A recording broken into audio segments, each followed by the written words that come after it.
crystal ball will tell it all. Echoes from the grave. Welcome back, everyone, for another deep dive. And today we're going to be tackling what's happening in the world right now and what might be coming next. Yeah, it's really a fascinating time to be looking at these sorts of things. There's so much change happening.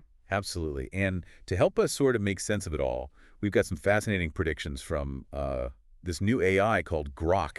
Have you heard of this? Oh, yeah. Grok has really shaken things up. It's not perfect by any means, but some of the insights it's generating are really thought-provoking. It's really like having a peek into a high-tech crystal ball. Exactly. And we're going to try to connect the dots between those predictions and what we're seeing in the news right now. So should we just dive right in? Yeah, let's go for it. Okay, well, let's start with something that's definitely got people talking about. Trump is back in office, and his policies are already making waves. Yeah, no surprise there, right? Well, Grok has been crunching the numbers, and it's pointing to some potential hotspots. One of those is the U.S.-Mexico border. Ah, yeah, that's a big one. 1,500 troops have already been deployed there. That's a significant move, and it really echoes some of the policies from Trump's first term. Right, and it raises a lot of questions about border security, immigration, the relationship between the two countries. Absolutely. And, it's interesting to see this happening alongside some of the other things that Grok is highlighting. Like what? Well, for example, remember all those tariffs that Trump imposed during his first term? Well, Grok is suggesting that those might be making a comeback. Oh, really? So more trade wars? Potentially. Yeah, this time Russia seems to be in the crosshairs. Wow, so less global cooperation, more every country for itself? It seems that way, and that could have big implications for how countries deal with things like climate change or international conflict. Speaking of climate change, Grok's analysis takes us to some pretty wild headlines right now. California's battling massive wildfires, Oh, yeah, those fires are just devastating. including the huge Hughes fire near L.A. But then in Florida and New Orleans, they're dealing with snow in Florida. That's climate change for you. It's not just about the planet getting warmer. It's about these unpredictable and often devastating shifts in weather patterns. And Grok's prediction is that these disasters might force even a climate skeptic administration to take action. Well, that's the big question, isn't it? Will it be enough, or could we actually see even more resistance to addressing climate change? Yeah, it's a global challenge that requires global cooperation, but that can difficult to achieve when there are such divergent views on the issue. Absolutely. And on that topic of global cooperation, or maybe lack thereof, Grok is pointing to a major power shift happening on the global stage. Yeah, it's really about influence. Who has it, who's gaining it, and who might be losing it. And it seems like a lot of it is tied to money. Well, money and resources and strategic partnerships. Right. And Grok's analysis highlights some interesting developments with countries like Argentina and perhaps most notably Saudi Arabia. Yeah, Saudi Arabia is a really interesting case. There's talk of massive Saudi investment coming into the U.S. Wow. That could have a huge economic impact, but it also raises some ethical questions. Definitely, they have a questionable human rights record. So are we willing to overlook certain issues for the sake of economic gain? That's a tough question, and it's a debate that's happening all over the world right now. It's a balancing act between economic interests and ethical considerations. And there are no easy answers. It really makes you think about the choices being made right now, not just by governments, but by individuals too.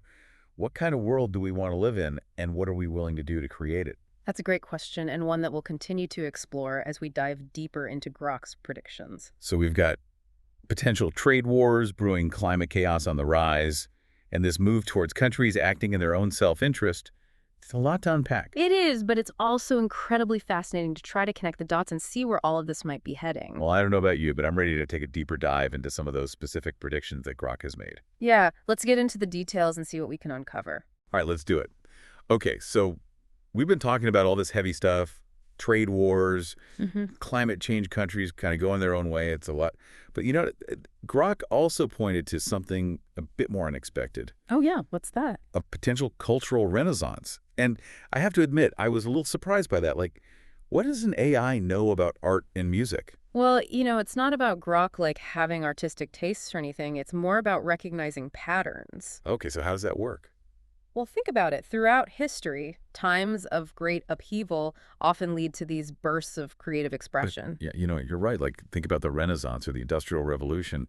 All this amazing art and music came out of those periods. Exactly. It's like society processing these big changes through art, music, literature, fashion, you name it. So you're saying all this global uncertainty, all these challenges we're facing, it could actually fuel a creative boom. That's kind of a hopeful thought amidst all this heavy stuff. It's about finding meaning and connection in a world that can feel chaotic, and art can do that. That it can give voice to our anxieties, offer an escape, or even inspire new ways of thinking. Okay, I like that. And Grok actually mentioned a specific band I should check out called Scowl.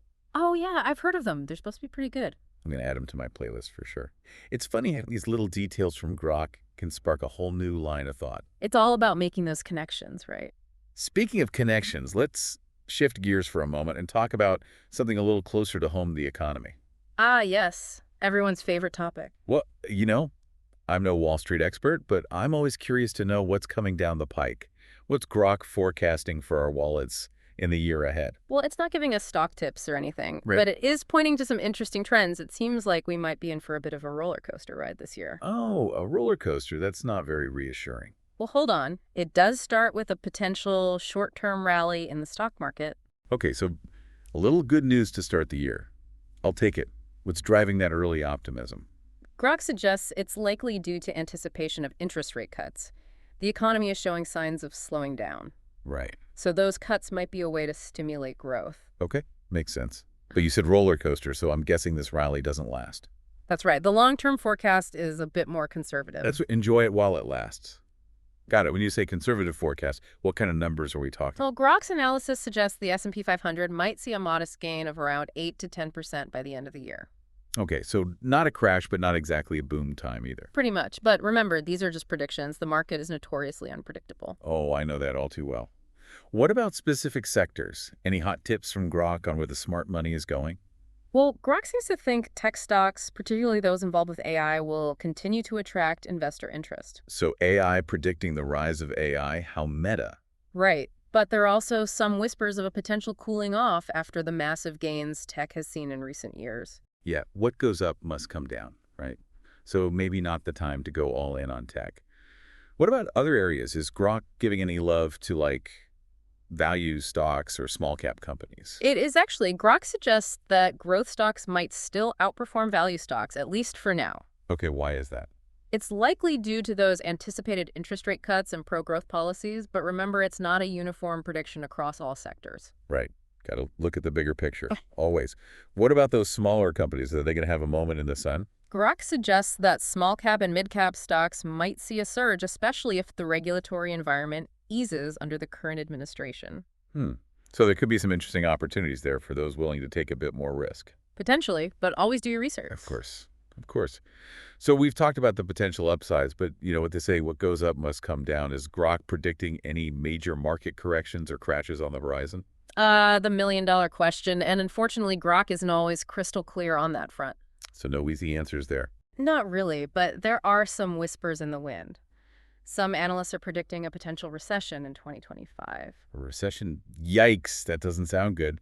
What's fueling those predictions? Well, it's never just one thing. There's talk of a global economic slowdown and the ongoing trade wars, and of course, just general policy uncertainty. So a lot of factors at play, and Grok isn't giving us a definitive yes or no on the recession question. That's right. It's all about probabilities and possibilities. Okay, so what's the overall economic outlook, doom and gloom, or cautious optimism? Well, Grok's analysis seems to land somewhere in between. It suggests that the U.S. economy will likely maintain solid growth in 2025, although perhaps not as robust as in previous years. Steady as she goes for now. Pretty much. But there's one more thing we need to talk about: inflation. Oh, yeah, inflation. That's the big bogeyman these days, isn't it? What's Grok saying about that? Inflation is definitely a concern, and Grok predicts that it might be what economists call sticky. Sticky inflation. That Yeah. sounds kind of gross. What does that even mean? It means that prices stay high even when the economy slows down, which makes it harder for those central banks to control. And for us regular folks, it means higher prices and less spending power, right? Pretty much, yeah. Okay, so a bit of a mixed bag on the economic front, some potential for growth, but also some risks to watch out for. Exactly. It's all about being prepared and making informed decisions. Well said.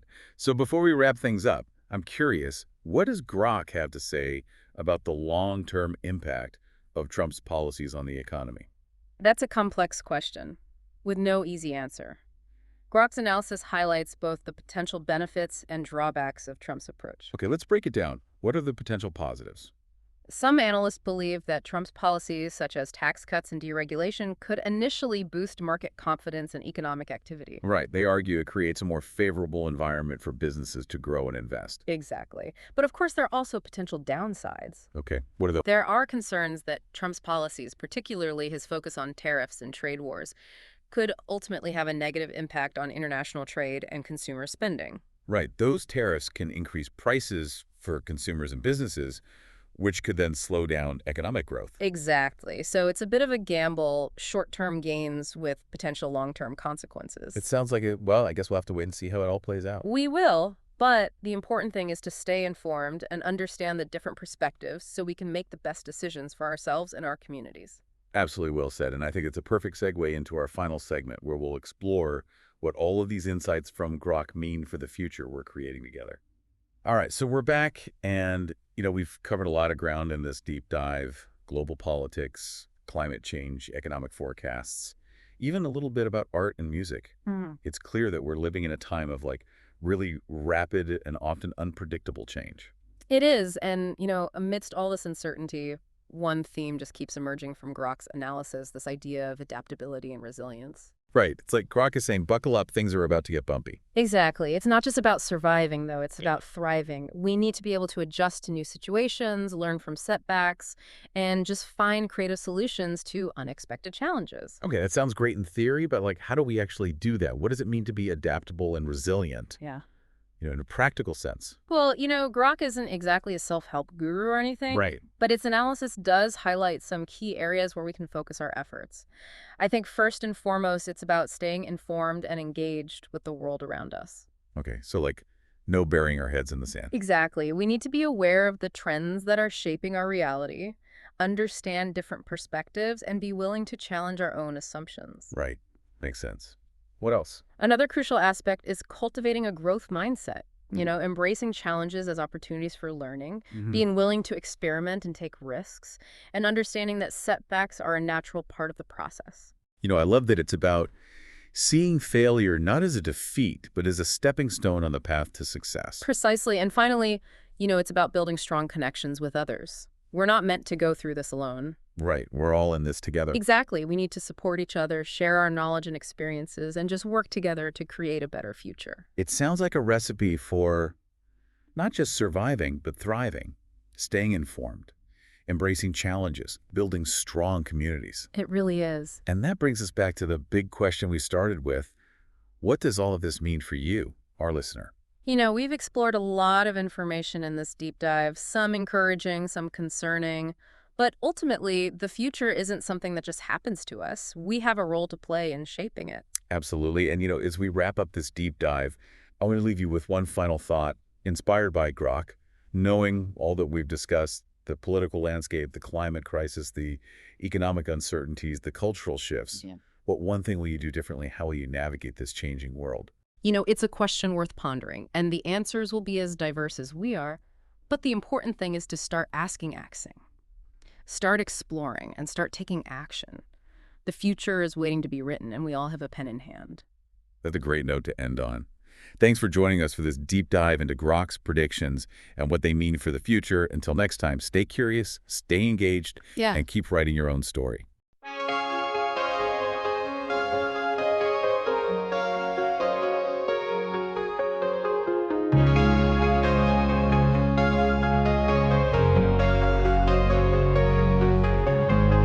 Mystical winds are blowing wild in a land where dreams compile. A crystal ball will tell it all. Echoes from the great beyond. On golden thrones, the giants sit. Musk and Trump with futures lit.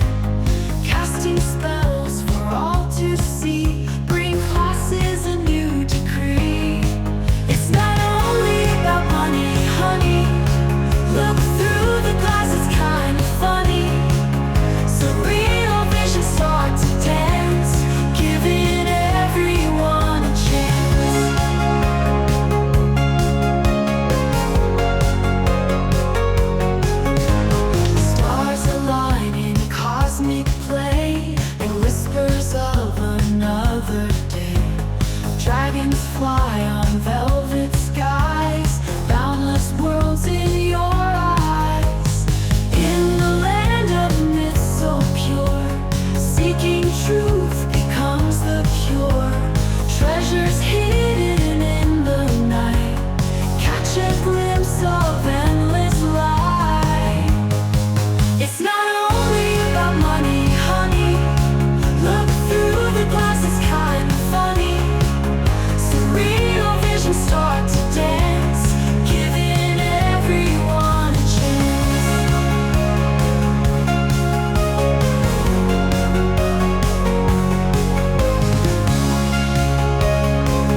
treasures hidden in the night.